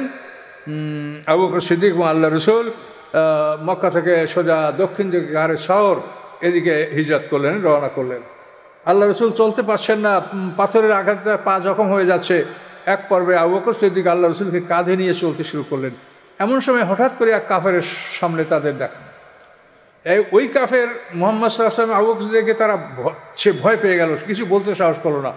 ওখান থেকে দৌড়ে গিয়ে মুহাম্মদ সাল্লামের গৃহে, যেখানে কাফেররা ঘিরে ছিল, যে তোমরা কি পাহারা দিচ্ছ? আরে আবু বকর আর মুহাম্মদ তারা চলে গেছে, আমি দেখেছি। কেমন করে গেল? আমরা যে এখানে সব আছি। না, তোমরা কিছুই বুঝতে পারছো না, সে চলে গেছে। এই কথা শোনার পরে ওরা শেষ পর্যন্ত সবাই ঘরে ঢুকলো, যে অবস্থা কি দেখে যায়, দেখে একটা লোক শোয়া, তখন তাকে হামলা করবে। এমন সময় ওই লোকটা নিষেধ করলো যে খবরদার, এই মুহাম্মদ না, তোমরা দেখো। কম্বল উঠে দেখা গেল যে হযরত আলী রাদিয়াল্লাহু তাআলা। তাকে জিজ্ঞাসা করা হলো যে কোথায়? তিনি বলেন মুহাম্মদ সাল্লাল্লাহু আলাইহি ওয়াসাল্লাম চলে গেছে। তো এই কথা বলার পরে এখন আবু জাহেল জানতে পারলো যে মুহাম্মদ সাল্লাল্লাহু আলাইহি ওয়াসাল্লাম চলে গেছে। তখন সে ঘোষণা করলো যে মুহাম্মদ সাল্লাল্লাহু আলাইহি ওয়াসাল্লামকে জীবিত মৃত যে কোনো অবস্থায় তাকে ধরতে পারবে, হাজির করতে পারবে, তার মস্তিষ্ক নিয়ে আসতে পারবে, তাকে 100 লালুট পুরস্কার দেওয়া হবে। এই লোভে চতুর্দিকে মানুষ ছড়িয়ে পড়লো যে মুহাম্মদ সাল্লাল্লাহু আলাইহি ওয়াসাল্লাম কোথায়, তাকে ধরতে হবে। কিন্তু এই গারে শহর 5 মাইল দক্ষিণ দিকে মক্কা থেকে, আল্লাহ রসুল মদিনে যাবেন উত্তর দিকে, কিন্তু তিনি পিছনে গেলেন 5 মাইল। তার দেখেন তার জ্ঞান আল্লাহ কিভাবে দিয়েছে এবং তিনি আল্লাহর হুকুমে সব কাজ করেন। কাফেররা খুঁজতে খুঁজতে গারে শহর পর্যন্ত গেছিল, কিন্তু সেখানে যেয়ে দেখে গারে শহরের মুখে মাকড়সায় জাল টাঙিয়েছে, কবুতরে বাসা বেঁধে ডিম পেড়েছে। এটা দেখে তারা নিশ্চিত হলো যে এখানে কোনো লোক ঢোকে নাই। ওখান থেকে তারা চলে আসলো। ওই সময় আবু বকর সিদ্দিক ঘাবড়ে গিয়েছিলেন। এ জুমা ফিল গার ইয ক্বালা লিসাহিবিহি লা তাহজান ইন্নাল্লাহা মা'ানা, কোরআনের আয়াত। যে যখন আল্লাহর রাসূল এবং আবু বকর সিদ্দিক গুহার মধ্যে ছিলেন, তখন শত্রুরা গুহার উপরে উঠে দাঁড়িয়ে গেছে, নিচে তাকাইলেই দেখতে পারত। কিন্তু আল্লাহ রাসূল বললেন লা তাহজান ইন্নাল্লাহা মা'ানা, আপনি দুশ্চিন্তা করবেন না, আল্লাহ আমাদের সাথে আছে। সেই গুহার মধ্যে আবু বকর সিদ্দিক একটা সাপে কেটেছিল কিনা এটাও অনেক হাদিসে বর্ণিত আছে। যে হতে পারে আল্লাহ রসুলের মুখে তুতুতে সে বিষ ভালো হয়ে যায়। আবু বকর সিদ্দিক সেখানে সুস্থ হন এবং 3 দিন পর্যন্ত এই গুহার মধ্যে তাঁরা অবস্থান করেন। দিনের বেলায় আবু বকর সিদ্দিকের গোলাম আমের ইবনে ফাহিরা উট বকরি চড়াতে চড়াতে ওখানে চলে আসতো এবং দুধ সরবরাহ করত। আর রাতের বেলায় আবু বকর সিদ্দিকের ছেলে আব্দুল্লাহ ইবনে আবু বকর সে মক্কার খবর পৌঁছাতো, খানা পৌঁছে দিত এবং আবার রাতের মধ্যে সে মক্কা চলে যেত। এইভাবে গারে শহরে আল্লাহ রসুল আবু বকর সিদ্দিককে নিয়ে 3 দিন অবস্থান করেন। 3 দিন পরে যখন তাদের এই তল্লাশি মোটামুটি শিথিল হলো, তখন ওখান থেকে সে আব্দুল্লাহ ইবনে আরিকাত যে বিশেষজ্ঞ পথ দেখাবার, তাকে ডাকা হলো উট নিয়ে। সে উট নিয়ে আসলো। আসার পরে আবু বকর সিদ্দিক এবং মুহাম্মদ সাল্লাল্লাহু আলাইহি ওয়াসাল্লাম একটা উটে সওয়ার হলেন, আর আব্দুল্লাহ ইবনে আরিকাত এবং আমের ইবনে ফাহিরা আবু বকর সিদ্দিকের গোলাম তারা অপর উটটি সওয়ার হলো। এভাবে তারা নূতন পথ ধরে, অর্থাৎ মদিনা যাওয়ার সরাসরি পথ ত্যাগ করে তারা লোহিত সাগরের পথ ধরে ধীরে ধীরে মক্কা মদিনার দিকে অগ্রসর হচ্ছিলেন। প্রতিমধ্যে কিছু লোক তাদেরকে দেখতে সন্দেহ করেছে যে এরা হয়তো মুহাম্মদ সাল্লাল্লাহু হতে পারে। তখন সারাক ইবনে মালিক নামক নেতাকে বলল যে, নেতাজি, আমাদের মনে হচ্ছে যে ওই লোহিত সাগরের পারবে একটা কাফেলা ছোট্ট যাচ্ছে, ওখানে মুহাম্মদ সাল্লাল্লাহু ওই কাফেলায় থাকতে পারে। তখন সারাক ইবনে মালিক এই বিষয়টা নিশ্চিত হলো। নিশ্চিত হয়ে এখন তাদেরকে ভুলাচ্ছে, যেহেতু এখানে পুরস্কার আছে। আরে না, ওরা হলো ওই আমার এখান থেকে গেছে, অমুক অমুক, ওরা এখান থেকে গেছে, এখানে ওরা মুহাম্মদ সাল্লাল্লাহু না, এই বলে তাদেরকে ভুলাই দিয়ে ও নিজে ওই মুহাম্মদ সাল্লাল্লাহুকে ধরার জন্য ঘোড়ায় সওয়ার হয়ে অগ্রসর হলো। চলতে চলতে যখন এমন দূরত্বে গেল যে আবু বকর সিদ্দিক দেখতে পাচ্ছেন, আবু বকর সিদ্দিক দেখে ভীত হয়েছেন। আল্লাহ রসুল বলেন যে ভীত হয়েন না, আল্লাহ আমাদের সাথে আছে। হঠাৎ করে যখন সে কাছাকাছি চলে গেল, তখন তার ঘোড়া বালুর মধ্যে ধসে গেল। কোনোভাবেই ঘোড়ার পা তুলতে পারা যাচ্ছে না এবং বালুর মধ্যে ধুমা বেরোচ্ছে। এই ভয়ঙ্কর অবস্থা দেখে সে নিশ্চিত হলো যে আমি বাঁচব না, এখানেই আমার মৃত্যু হয়ে যাবে, ঘোড়া এখান থেকে আর উঠবে না। তখন সে ডাক দিয়ে বলে, ইয়া রাসূলুল্লাহ, আমি আপনাকে ধরার জন্য এসেছিলাম, কিন্তু আমি আপনার আশ্রয় কামনা করছি, আমি আপনাকে ধরবো না। এই পথে কেউ আসলে তাদেরকে আমি ফিরিয়ে নেব, তবে আমি আপনার কাছে চাই নিরাপত্তা আমার জন্য লিখে দেবেন যে আপনি নিশ্চয়ই মক্কা বিজয় করবেন, এটা আমি নিশ্চিত। তো মক্কা বিজয় দিন আপনার সাথীরা আমাকে যেন হত্যা না করে, এই জন্য আপনি আমাকে একটু নিরাপদ আমার নামা এটা লিখে দেন। তখন আবু বকর সিদ্দিক তাকে একটা চিরকুট লিখে দিলেন যে মক্কা বিজয়ের সময় তোমাকে হত্যা করা হবে না। এভাবে সারাক ইবনে মালিক উনি বিদায় হয়ে গেলেন। এরপরে আবার কত দূর যাওয়ার পরে দেখা যাচ্ছে মোটামুটি বড় একটা দল, তারাও মুহাম্মদ সাল্লাল্লাহুকে খুঁজে বেড়াচ্ছে। তো আবু বকর সিদ্দিক আবার ঘাবড়ালেন, তিনি একবার সামনে তাকাচ্ছেন, একবার পিছনে তাকাচ্ছেন। তো এভাবে তিনি আবার বলেন, ইয়া রাসূলুল্লাহ, এই যে আর একটা দল মনে হয় যে আমাদেরকে খুঁজছে। আল্লাহ রসুল বলেন, ভয় করো না, আসতে দাও। চলে আসলো। তো এই দলের দলপতির নাম ছিল বুরায়দাতুল আসলামী সাহাবী। তো আল্লাহ রসুল বললেন, জগৎ দলপতি তুমি কে? যে আমি বুরায়দাতুল আসলামী সাহাবী। তা আল্লাহ রসুল, ও তুমি বুরায়দা? বুরায়দা মানে তো ঠান্ডা বাতাস, তো আমাদের ঠান্ডা বাতাসের দরকার, ও কথা বলেন। এরপর আল্লাহ রসুল, তুমি কোন গোত্রের লোক? যে আমি আসলাম গোত্রের লোক। ও আসলাম মানে শান্তি, তা আশা করি তোমার থেকে আমরা শান্তি পাবো। এরপর আল্লাহ রাসূল বলেন, তুমি কোন পরিবারের লোক? বলে আমি সাহাম পরিবারের লোক, বুরায়দাতুল আসলামী সাহামী। তখন আল্লাহ রাসূল বলেন, খারাজা সাহামুকা, তোমার অংশটা বের হয়ে আছে, তুমি তোমার অংশ গ্রহণ করো। এই বলার সাথে সাথে বুরায়দাতুল আসলামী সাহামী কালেমা লা ইলাহা ইল্লাল্লাহু মুহাম্মাদুর রাসূলুল্লাহ আশহাদু আন্না মুহাম্মাদান আবদুহু ওয়া রাসূলুহু, এই কালেমা পড়ে সে মুসলমান হয়ে গেল। তার সাথে অন্যরা যারা ছিল, তারাও প্রায় 70 জন লোক, তারাও সবাই কলমা পড়ে মুসলমান হয়ে গেল। শুধু মুসলমান হওয়া নয়, তারা বলল যে আমরা আল্লাহ রসুলের সাথে মদিনায় হিজরত করব। অথচ এই লোকগুলি বলে আসছিল বাড়িতে যে আমরা মুহাম্মদ সাল্লাল্লাহুকে ধরবো এবং তার মাথা নিয়ে আসবো, তাহলে আমরা 100টা লালুট পুরস্কার পাবো। এই লোকগুলি সব ইসলাম গ্রহণ করে আল্লাহর রসুলের সাথে তারা মদিনার দিকে রওনা করলো। এভাবে আল্লাহ রসুল মদিনার পথে অগ্রসর হচ্ছেন। তো এর পিছনের একটা মর্মান্তিক ঘটনা আছে এই হিজরতের সাথে সম্পৃক্ত। সেটা হলো সালমান ফার্সি, যিনি পহেলা হিজরিতে প্রথম হিজরিতে ইসলাম গ্রহণ করেন। সালমান ফার্সি বিখ্যাত সাহাবী। এই সালমান ফার্সির প্রসঙ্গটা এখানে আমরা নিয়ে আসছি। এই সালমান ফার্সি, ওনার বাড়ি হলো ইরানের বদকশায়। বদকশা ওনার পিতার নাম, বদকশা একটা প্রদেশের নাম। তো এই বদকশার একমাত্র ছেলে এই সালমান ফার্সির বাল্য নাম হলো মাহবুবা। তো এই ছেলে রাজার একমাত্র ছেলে। রাজা এই ছেলেকে তার বাড়িতেই লালন পালন করেছেন। ছেলে বড় হয়েছে। এখন রাজা মনে করেন যে ছেলের কিছু কাজকর্ম বা পার্থিব জীবনের কিছু অভিজ্ঞতা দরকার। তো একদিন ছেলে বড় হওয়ার পর বলে যে, বাবা রে, অমুক জায়গায় আমার একটা ফলের বাগান আছে, সেই বাগানের ফলগুলো কাটার মতো হয়েছে কিনা তুমি এটা দেখে আসো। তখন ও বাড়ি থেকে বের হওয়ার সুযোগ পেল। এখন পৃথিবীর সব কিছু তার কাছে নূতন লাগে, নূতন পৃথিবী, নূতন জগৎ। চলতে চলতে দেখে যে এক জায়গায় একজন খ্রিস্টান পাদ্রী ইবাদত করছে, নামাজ পড়ছে, আর ওরা তো অগ্নিপূজক ইরানীরা। ওইখানে ঢুকে বলে, ভাই আপনি এটা কী করছেন? যে আমি নামাজ পড়ছি। নামাজ কিসের? তখন বললেন যে ঈসা আলাইহিস সালাম আল্লাহ রসুল ছিলেন, তিনি আমাদেরকে নামাজ শিক্ষা দিয়েছেন, এই 3 ওয়াক্ত নামাজ আমরা এটা পড়ছি। তখন এই মাহবুবার এই নামাজ ভালো লাগলো। এখন নামাজ ভালো লেগে সে লা ইলাহা ইল্লাল্লাহ ঈসা রুহুল্লাহ এই কলমা পড়ে সে খ্রিস্টান হয়ে গেল এবং নামাজ পড়তে শুরু করলো। এখন এমনভাবে নামাজ পড়তে লাগলো, নামাজ পড়তে পড়তে রাত হয়ে গেল। বাবা যে কোথায় পাঠাইছিল, কী গাছে পাঠায়, কিচ্ছু মনে নাই। এখন সন্ধ্যার সময় তার বাবার লোকজন ছড়িয়ে দিয়েছে যে কোথায় গেল মাহবুবা, দেখো। যে দেখে যে সেই গির্জার মধ্যে সে নামাজ পড়ছে। কী হলো? যে হ্যাঁ, আমি আমার বাপদাদার ধর্ম, সেই ধর্ম ভালো, আমি এটা গ্রহণ করবো, আমি বাপদাদার ধর্মে আগুন পূজা আমি এটা করবো না। তখন তাকে নিয়ে যাওয়া হলো। নিয়ে যাওয়ার পর তার বাবা তাকে শাস্তি দিল, কিন্তু সে ফেলল না। শেষ পর্যন্ত তাকে জেলে ঢুকিয়ে রাখা হলো। সে জেলের মধ্যে আবদ্ধ অবস্থায় আছে এবং খোঁজ করছে যে এই খ্রিস্টান জগতের মূল কোথায়। সে ওখানে বসে জানতে পারছে যে এর মূল কেন্দ্র হলো সিরিয়া, বাইতুল মুকাদ্দাস। তখন ওখান থেকে সে ওত পেতে থাকলো যে কোন সময় এই অঞ্চল থেকে সিরিয়ায় লোকজন যাবে, আমি তাদের সাথে সিরিয়া চলে যাব। তো এভাবেই সে রাজার ছেলে, সে কৌশল করে জেল থেকে বের হয়ে যখন একটা সিরিয়াগামী একটা কাফেলা পাওয়া গেল, এই কাফেলার সাথে মিশে সিরিয়ায় বাইতুল মুকাদ্দাস চলে গেল এবং বাইতুল মুকাদ্দাসের প্রধান ইমামের সে শাগরিদ হলো, শিষ্য হলো, মসজিদের খাদেম। দীর্ঘকাল সেখানে থাকার পরে যখন ইমাম সাহেবের মৃত্যু আসলো, তার জানাজার জন্য লোকজন আসলো, তখন মাহবুবা বলে যে আপনাদের ইমাম এ তো ভালো লোক না। এখন সবাই বলে, বেটা তুই চাকর, তুই গোলাম, তুই কী বলছিস, তোকে মারবো। তো অন্যরা বলে যে না, মারবো কেন, আগে তুমি বলো যে কেন ভালো না। তখন বলে যে আপনারা জাকাত ফেতরার টাকা তার কাছে জমা করেছেন গরিবকে দান করার জন্য, সে কোনোদিন এটা দান করে নাই, সব তার কাছে জমা রেখেছে, দেখেন পরীক্ষা করে। তখন তার ঘরে কয়েক মটকা স্বর্ণরূপা পাওয়া গেল। এই জাকাত ফেতরার জনগণের সম্পদ সে ওখানে লুকিয়ে রেখেছে, এটা দান করে নাই। তখন সবাই তার লাশকে জ্বালিয়ে দিল। এরপরে সেখানে একজন ন্যায়পরায়ণ ইমাম নির্বাচন করা হলো। এই ইমাম আসলেই ভালো। বহুদিন পর্যন্ত মাহবুবা তার খেদমতে থাকলো। তার যখন ইন্তেকালের সময় আসলো, তখন মাহবুবা বলে যে আপনার পরে আমি কোথায় যাব, কার কাছে থাকবো? তখন তিনি বললেন যে এই শহরে আর কোনো ভালো আলেম নাই, বসরাতে একজন ভালো আলেম আছে, তুমি সেখানে যাও, সেই আলেমের খেদমতে, বসরার মসজিদে তুমি তার খেদমতে থাকবে। সেখানে চলে গেল, সেই ইমামের খেদমতে সে বহুদিন থাকলো। তখন সেই ইমামের যখন মৃত্যুর সময় আসলো, তখন তার কাছে জিজ্ঞাসা করে যে আপনার পরে আমি কোথায় যাব? তখন বলল যে এই শহরে কোনো ভালো লোক নাই, তুমি উমুদিয়া শহরে যাও, সেখানে একজন ভালো আলেম আছে, তুমি তার খেদমতে থাকবে।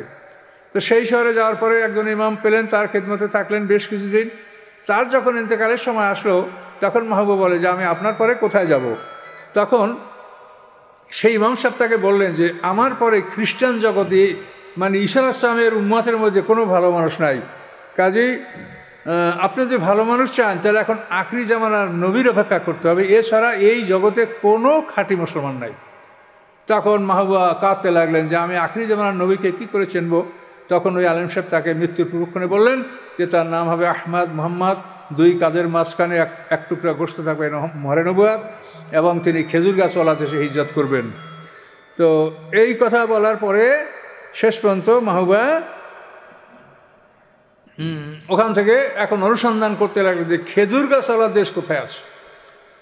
এখন লোকদেরকে জিজ্ঞাসা করে যে ভাই এই আরব পেনিনসুলায় খেজুর বাগান কোন এলাকায় বেশি? ওরা বলে আমাদের সাথে চলো।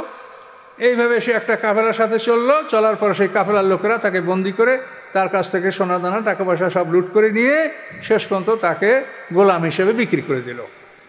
এইভাবে সালমান ফার্সি বলে যে আল্লাহ রসুলের সাথে দেখা করা পর্যন্ত আমি 10 বার গোলাম হিসেবে বিক্রি হয়েছি। নভেম্বরে আমি খায়বারের এক ইহুদির বাড়িতে গোলাম হিসেবে বিক্রি হয়েছি। সেই ইহুদির বাড়িতে আমি যাই, দেখি অনেক খাজুর গাছ। তখন আমার মনে হলো যে এটাই বোধহয় রাসূলের হিজরতের স্থান। কিন্তু কিছুদিন পরে দেখি সেই ইহুদির বাড়িতে মদিনার থেকে তারা এক আত্মীয় বেড়াতে আসছে। আসার পরে সেই আত্মীয় আমাকে বলে যে এই গোলামটা কোথায়? শেষ পর্যন্ত আমার পরিচয় নিল মালিকের কাছ থেকে যে আমি পারস্যের লোক। শেষ পর্যন্ত সেই মদিনার ইহুদি আলেম, সেই ইহুদি ব্যক্তি আমাকে কিনতে চাইল, কিন্তু আমার মনিব আমাকে বেচতে রাজি ছিল না, অনেক মূল্য চাইল। কিন্তু সেই মদিনা শহরের সেই ইহুদি আলেম সে আমাকে বহুমূল্য দিয়েই কিনলো, কিনে তার বাড়িতে নিয়ে গেল। নেওয়ার পরে আমি দেখি যে শুধু খেজুর বাগান আর বাগান। তখন আমি নিশ্চিত হলাম যে আমি সত্যি খেজুর বাগানওয়ালা দেশে চলে আসছি। এভাবে মাহবুবা সেই তার ইহুদি মনিবের বাড়িতে খেজুর বাগানে কাজ করতেছিল, আর আল্লাহ রসুল মক্কা থেকে মদিনা ইয়াসরিব শহরে চলছেন। কিন্তু তিনি রওনা করার পরে 3 দিন যে গাড়ে সাউরে ছিলেন, এইটা তো হিসেবের বাইরে। সাধারণভাবে মক্কা থেকে মদিনা 12 দিনের রাস্তা, কিন্তু আল্লাহ রসুলের সময় লেগেছিল 15 দিন। তিনি রবিউল আউয়াল মাসের 8 তারিখ শুক্রবার দিন মদিনা শহরে উপস্থিত হয়েছিলেন। তো এখন মদিনাবাসীরা যারা আল্লাহ রসুলকে অভ্যর্থনা জানার জন্য অপেক্ষা করছেন, তারা 3 দিন আগে থেকেই সানিয়াতুল বেদাইতে দাঁড়িয়ে আছে। কিন্তু যেহেতু 3 দিন সময় বেশি লেগেছে, আল্লাহ রসুল লুকিয়েছিলেন 3 দিন, তো প্রথম দিন অপেক্ষা করে তারা চলে গেল, রৌদ্র চলে গেছে আর আসবেন না। দ্বিতীয় দিন রৌদ্র প্রখর হয়ে গেছে আর আসবেন না। তৃতীয় দিনেও এই সাহাবীরা অপেক্ষা করে চলে যাচ্ছিলেন। এমন সময় এক ইহুদি তাদেরকে ডাক দিয়ে বলে, হাজা জাদ্দুকুম, তোমরা যার জন্য পরিশ্রম করছো সে এই যে আসতেছে, তোমরা থামো। তখন হযরত হামজা রাদিয়াল্লাহু তাআলা আনহু একটা খাজুর গাছের মাথায় উঠে উপর দিকে তাকায় দেখছেন, দেখেন যে খুব বড় একটা কাফেলা ইয়াসরিব শহরের দিকে চলে আসছে। তখন সবাই সেখানে সারিবদ্ধ হয়ে দাঁড়ায় থাকলেন এবং দেখালো যে আল্লাহ রসুল এসে গেছেন।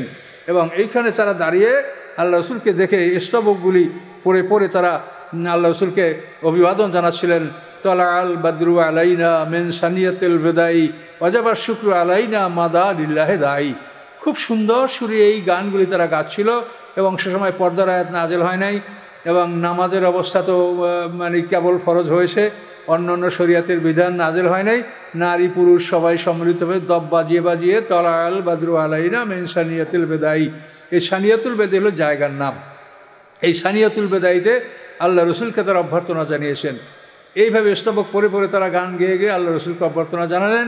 আল্লাহ রসুল হিজরত করার পরে কুলসুম বিনতে হাজামের বাড়িতে, মানে কোবা গ্রামে, ওখানে আল্লাহ রসুল অবস্থান করলেন। ওখানে প্রায় 10 দিন অবস্থান করার পরে আল্লাহ রসুল আবার মদিনার মূল শহরের দিকে রওনা করলেন।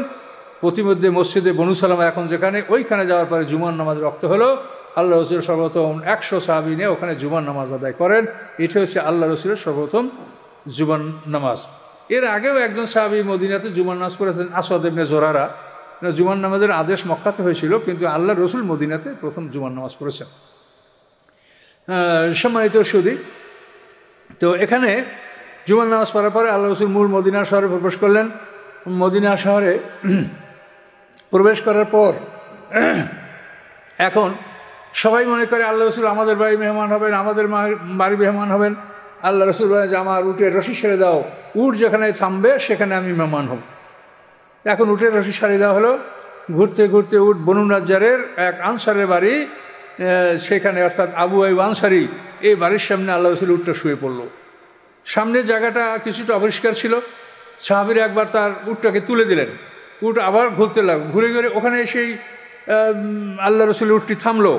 থামার পরে হযরত হামজা রাদিয়াল্লাহু তাআলা বল্লম দ্বারা মাটিতে আঘাত করে বললেন, এখানেই আল্লাহর রসুল অবস্থান করবেন, তার উটকে তোমরা নাড়াবে না। তো ওইখানে আল্লাহ রসুল আবু আইয়ুব আনসারীর বাড়িতে থাকার সিদ্ধান্ত নিলেন। আবু আইয়ুব আনসারী একটা রুম দেখায় দিলেন যে এই ঘরটা আপনার, এবং তালাবদ্ধ করা, এবং এই ঘরে আপনার জন্য একটা চিঠি আছে। তখন সেই ঘরে আল্লাহ রসুল প্রবেশ করলেন এবং সেই ঘরে একটা চিঠি পাওয়া গেল। সেই চিঠিতে লেখা তুব্বা হুমায়রি, মানে আল্লাহ রসুলের আগমনের 400 বছর আগের লেখা। এই তুব্বা হুমায়রি আলেমদের কাছে শুনেছেন যে এই শহরে আখির জামানার নবী হিজরত করবেন। তখন তুব্বা হুমায়রি ওখানে নিজের জন্য বাড়ি করেছিলেন এবং সেই বাড়িতে আল্লাহ রসুলের জন্য একটা ওয়াকফা স্টেট করে রেখেছিলেন যে আল্লাহ রসুল আসলে এখানে তিনি অবস্থান করবেন। ওই বাড়িতে ওই চিঠিটা ছিল। তিনি তুব্বা হুমায়রি যখন ইন্তেকাল করেন তখন এই চিঠি লিখে যান, হে আল্লাহ রসুল, আপনাকে পাওয়ার জন্য আমি অপেক্ষা করেছিলাম, কিন্তু আপনার সাথে আমার দেখা হলো না। কাজেই আপনি যদি কখন এখানে আসেন তা আমার এই বাড়ি আপনার জন্য মেহমানখানা, এখানে আপনি অবস্থান করবেন, আমার জন্য দোয়া করবেন। এবং সেই চিঠির তারিখ দেখা গেল যে 400 বছর আগের চিঠি। আল্লাহ রসুল এমন একজন রাসূল যে তার প্রতি জিন ইনসানরা তার আবির্ভাবের শত শত বছর আগে ঈমান এনেছে, জিনেরাও এনেছে। এরকম ঘটনা আছে। সম্মানিত শুধু ওমর ফারুক রাদিয়াল্লাহু তাআলা আনহুর জামানায় কয়েকজন সাহাবী মক্কার উদ্দেশ্যে রওনা করছেন, হজে যাবেন। এদের মধ্যে যে রাবি সফওয়ান ইবনে মুআত্তাল, অথবা রাবির নাম ইব্রাহিম। তো চলতে চলতে রাবি বলেন যে এমন একটা জায়গায় গেলাম, দেখি একটা সাপ সাদা রঙের শরীর থেকে ঘেরান আসতেছে, ধীরে ধীরে মক্কার দিকে অগ্রসর হচ্ছে। তখন আমার সন্দেহ হলো যে বিষয়টা কি। তো সাথীদেরকে বললাম যে আপনারা চলতে থাকেন, আমি আসছি। তো কিছুক্ষণ পরে এই সাপটা মরে গেল। মরে যাওয়ার পরে সাপটাকে আমি একটা কাপড়ে জড়ায় বালুর মধ্যে দাফন করে দিলাম। তারপর সাথীদের সাথে মিলে গেলাম। চলতে চলতে যখন রাত হয়ে গেল, আমরা তাঁবু খাটা বিশ্রাম করতে লাগলাম। তখন একদল অপরিচিত মহিলা এসে বলে যে, ওগো তোমরা জিন সাহাবিকে কে দাফন করেছো? তো আমরা অবাক হয়েছি, জিন সাহাবি তো আমরা কেউ দাফন করিনি। যে তোমরা সাপকে কে দাফন করেছো? তখন রাবি বলেন যে আমি। তখন বলে যে উনি এমন একজন সাহাবি ছিলেন যে আল্লাহ রসুলের আবির্ভাবের 400 বছর আগে উনি ইসলাম গ্রহণ করেছিলেন। উনি আকাশে খুব বড় কঠিন শক্তিশালী জিন ছিলেন। আল্লাহ এবং ফেরেশতাদের কথা আকাশে চুরি করে শুনতেন। এই সময় তিনি শুনতে পেয়েছিলেন যে কাব ইবনে লুয়ের বংশ থেকে একজন পয়গাম্বর আসবে। এই কথা শুনে উনি তখনই ইসলাম গ্রহণ করেছিলেন। সেই জিন সাহাবীর আজকে মৃত্যু ঘটল এবং তোমরা তাকে দাফন করলে। এই বলে মহিলারা উদাহরণ নাই, কে কোথায় কি জানবেন কিছুই জানতে পারলেন না। পরে এই সাহাবীরা হজ থেকে ফেরার পর ওমর ফারুককে এই কথাটা জানালেন। তখন ওমর ফারুক সমর্থন করলেন যে হ্যাঁ, আল্লাহ রসুল বলেছেন যে তার আবির্ভাবের 400 বছর আগে মানুষরা ইসলাম গ্রহণ করেছে, জিনজাতি ইসলাম গ্রহণ করেছে। সম্মানিত সুদী, আল্লাহ রসুল মদিনা শহরে আসার পরে তিনি তার গোলাম ওসামা, জায়েদ ইবনে হারেসা এবং আবু লুবাবা এদেরকে তিনি পাঠিয়ে দিলেন মক্কায়, যে তার পরিবার পরিজনের লোকজনকে যেন সব নিয়ে আসা হয়। তো এভাবে এরা যে মক্কায় গিয়ে আল্লাহ রসুলের পরিবার পরিজন এই লোকজনকে এরা নিয়ে আসলেন। নিয়ে আসার পরে আল্লাহ রসুল মদিনাতে অল্প সময়ের মধ্যে তিনি মসজিদ নির্মাণের আদেশ করলেন।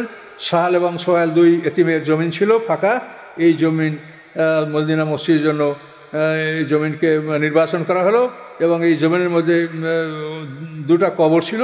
আল্লাহ রসুল সেই কবর 2টাকে অপসারণ করে অন্য গোরস্থানে দাফন করার আদেশ দিলেন এবং কবর পরিষ্কার করে জায়গা পরিষ্কার করে মদিনার মসজিদের নির্মাণ কাজ শুরু করলেন।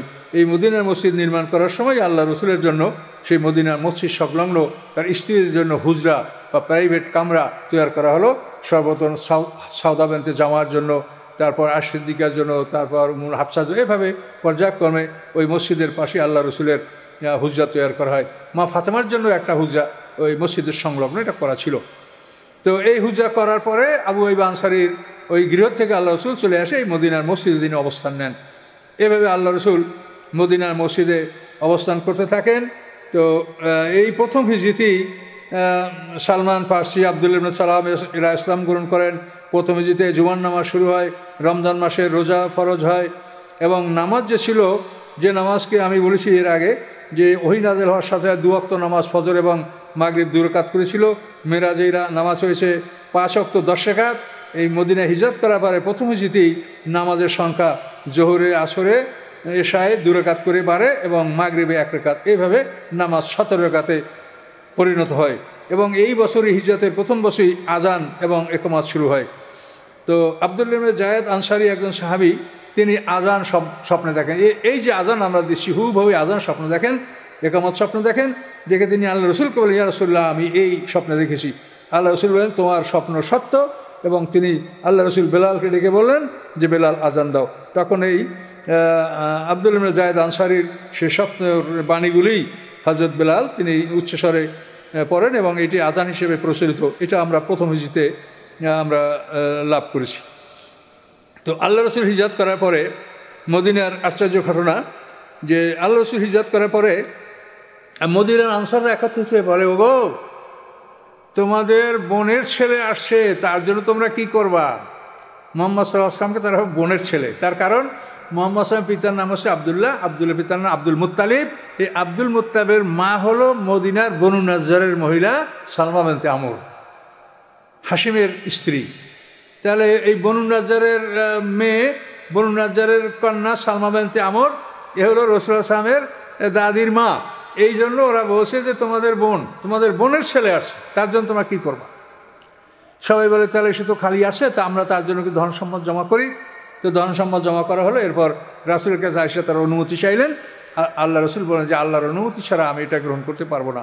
আল্লাহর কাছে তিনি এ ব্যাপারে প্রার্থনা করলেন। ওহী নাযিল হলো, কুল লা আসআলুকুম আলাইহি আজরা ইল্লাল মাওয়াদ্দাতা ফিল কুরবা, সূরা আয়াত নম্বর 23।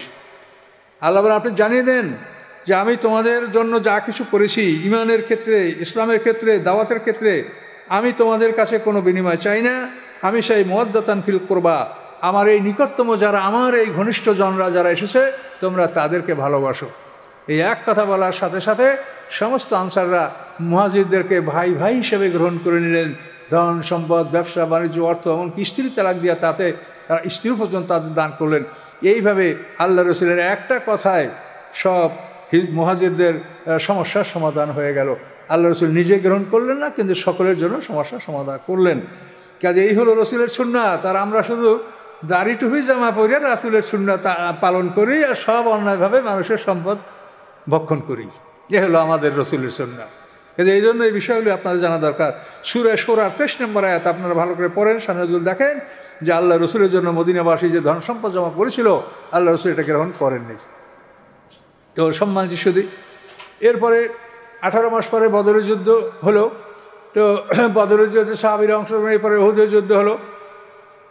কিন্তু সালমান ফার্সি সে ইহুদির গোলাম, ইহুদির বাড়িতে গোলাম। সালমান ফার্সি যখন মদিনাবাসীদের মুখে তলায়াল বাদর আলাইনা ধ্বনি শুনতেছিল, তখন সালমান ফার্সি একটা খেজুর গাছে কাজ করছিল। সেখান থেকে নেমে এসে বলছিল, ওগো তিনি আসছেন নাকি? তো ইহুদি রাগ করে তাকে একটা ঘুষা মারল এবং বলল যে তুই তোর কাজ কর, কারণ ইহুদি আল্লাহ রসুলের হিজরতকে অপছন্দ করছেন। সালমান ফার্সি কাজ করলেন, কিন্তু পরবর্তী যখন তার কাজ থেকে তিনি মুক্ত হলেন, তখন আল্লাহ রসুলের পরীক্ষা করার জন্য প্রথমে তিনি সৎকার খাজুর নিয়ে আল্লাহ রসুলের কাছে গেলেন। যেমন ইয়া রসুল্লাহ, আপনার জন্য এই সৎকার খাজুর। আল্লাহ রসুল বললেন যে সৎকা আমার জন্য হারাম, তিনি এটা গ্রহণ করলেন না। পরের দিন সালমান ফার্সি আল্লাহ রসুলের জন্য হাদিয়ার খাজুর নিয়ে গেলেন, বলে ইয়া রসুল এটা হাদিয়া। তখন আল্লাহ রসুল নিজে খেলেন, অন্যদেরকে খেতে দিলেন, গ্রহণ করলেন। এভাবে সালমান ফার্সি বুঝতে পারলেন যে তার আহমদ মোহাম্মদ নাম, তিনি খেজুর গাছ ওয়ালা দেশে হিজরত করেছেন, তিনি সৎকা গ্রহণ করেন না, হাদিয়া গ্রহণ করলেন। এখন শুধু মোহরানুবাদ দেখা বাকি।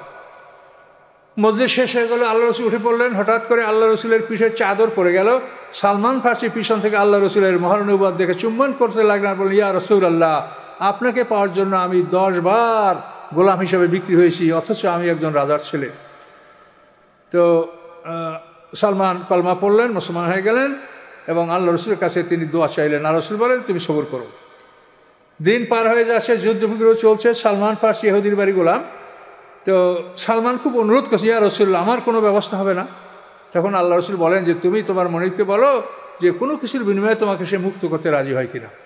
তো সালমান এটা তার মনিবকে বলল। তো ইহুদি মনিব তার কাছে মানে খুব মোটা অঙ্কের একটা অর্থ চাইলো আর বললো যে আমার বাড়িতে 300 ঝাড় খেজুর গাছ লাগিয়ে দিতে হবে। এই 300 ঝাড় খেজুর গাছে যখন খেজুর ধরবে তখন তুমি মুক্ত হবে। এ কথা শুনে সালমান ফার্সি খুবই দুঃখিত হয়ে গেলেন যে আল্লাহ, এরকম কাজ আমি গোলাম, কোথা থেকে আমি এটা করব। তবুও তিনি আল্লাহ রসুলের কাছে বললেন যে ইয়া রাসূলুল্লাহ এই অবস্থা। তো আল্লাহ রসুল প্রথম সাহাবাদের কাছে সোনা রূপা যেটা ওর মনিব দাবি করছে সেটা বললেন যে তোমরা এটা আমাকে চাঁদা করে জমা করে আমার কাছে দাও। তো আনসার মুহাজিরা দিলেন। আল্লাহ রসুল মাহবুবাকে বললেন যে তুমি এটা নিয়ে যাও, দাও মনিবকে। দেওয়া হলো। এরপর 300 খাজুর গাছ। আল্লাহ রসুল সাহাবা ইকরামদেরকে বললেন যে তোমাদের বাড়িতে কার বাড়িতে খাজুর গাছের চারা আসে নিয়ে আসবা। 300 খেজুর গাছের চারা দরকার, হিসাব করে নাও কে কয়টা নিয়ে আসবা। এভাবে করে করে পরের দিন সকালে মসজিদের সামনে 300 খেজুর গাছের চারা জমা হলো। আল্লাহ রসুল বলেন এগুলি সব নিয়ে অমুক ইহুদির বাড়িতে চলো, খবরদার তোমরা কেউ এই চারাগুলি লাগাবেন, এগুলি সব আমি নিজে লাগাবো। তো আল্লাহ রসুল ইহুদির বাড়িতে 300 গাছ লাগালেন। 1 বছর পরে আইসে দেখা গেল যে 299টা গাছে খেজুর ধরেছে, একটা গাছ ছোট হয়ে আছে, খেজুর ধরেনি। তখন আল্লাহ রসুল সেই গাছের কাছে ঘুরে না বলে ওগো সাহাবীরা বলো, ওগো সাহাবীরা বলো এই গাছে খেজুর কেন ধরলো না? তখন হযরত আলী এদের মুখ মলিন, তিনি বললেন ইয়া রাসূলুল্লাহ ওই গাছটা আপনি লাগান নাই, ওইটি আমার হাতে লাগানো, এই জন্য ওটাই খেজুর ধরে। আল্লাহ রসুল আপনি আমাকে ক্ষমা করেন, আমি মনে করছিলাম যে আপনি একাই কাজ করবেন, আমি আপনার সাথে কাজে শরিক হই, এই জন্য এই গাছটা আমি লাগিয়েছিলাম। তখন আল্লাহ রসুল আবার ওই খেজুর গাছটা তুলে আবার নিজ হাতে রোপণ করলেন। 1 বছর পরে সেই খেজুর গাছটিতে ফল ধরলো। এই 300 খেজুর গাছে ফল ধরার পরে হযরত সালমান ফার্সি মুক্ত হলেন। তিনি মুক্ত হওয়ার পরে আনসার মুহাজিররা সবাই কারাকারি করতে লাগলো, সালমানকে আমি নেব, সালমানকে আমি নেব। আল্লাহ রসুল বললেন সালমান মিন আহলি, যে সালমান ফার্সি আমার পরিবারভুক্ত হয়ে থাকবেন। এভাবে সালমান ফার্সি আল্লাহ রসুলের পরিবারভুক্তই ছিলেন এবং এই খন্দকের যুদ্ধের প্ল্যান তিনি দিয়েছিলেন এবং মরণ পর্যন্ত তিনি আল্লাহ রসুলের পরিবারভুক্ত, পরিবারের লোক হিসেবেই তিনি গণ্য ছিলেন। তো এভাবে আল্লাহ রসুলের মদিনা জীবনের কাজ শুরু হয়। তো আমরা আজকে এখানে হিজরত পর্ব এখানে সমাপ্ত করছি। তো এরপরে আমাদের বদর পর্ব আগে আলোচনা হয়ে আছে, তো এরপরে আমরা উহুদ পর্ব আলোচনা করব ইনশাল্লাহ পরবর্তীতে।